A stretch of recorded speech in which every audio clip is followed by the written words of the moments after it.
You basically took the practice model and you turned it upside down, I believe, if I can draw a picture for that one. Yeah, yeah, we The current did. model is very traditional model. I collect money from donors, and I keep some, and I take some to the end user, whoever the end user is.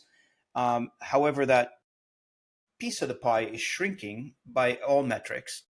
And what you did is you took that model and you flipped it around and said, okay, I got to think about this differently.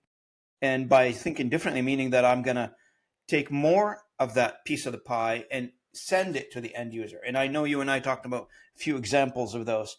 What was the impact on the end user, on the receiving end of the charity? Well, first of all, we don't. I mean, we give. So we create a lot of our own models. So in our homeless model, for example, we saw many of the flaws there, and we know. I mean, in Toronto, for example, in 2021, we had 7,800 people living in the streets of Toronto.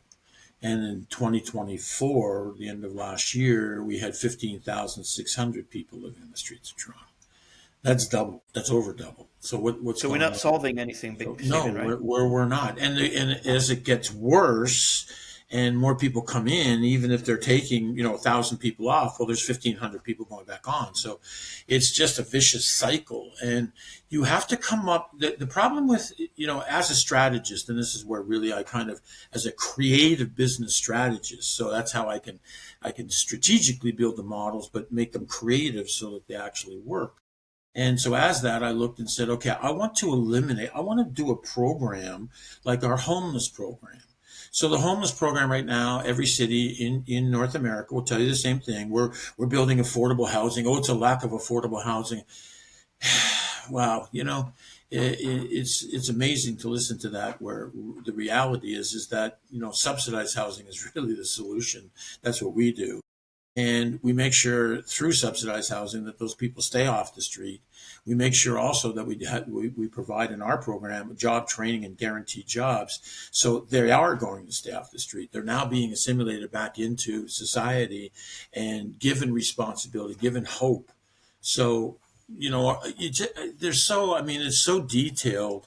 What we do is really simple, but the how we got here really took a lot of time. I mean, years of changing it and course correcting and tweaking it. And I mean, even with the food, we had to make sure that full transparency about where it's going, where they're getting it, all these different things. So, but we do. I can tell you, we partner with a lot of local people too in the different cities who are doing great things.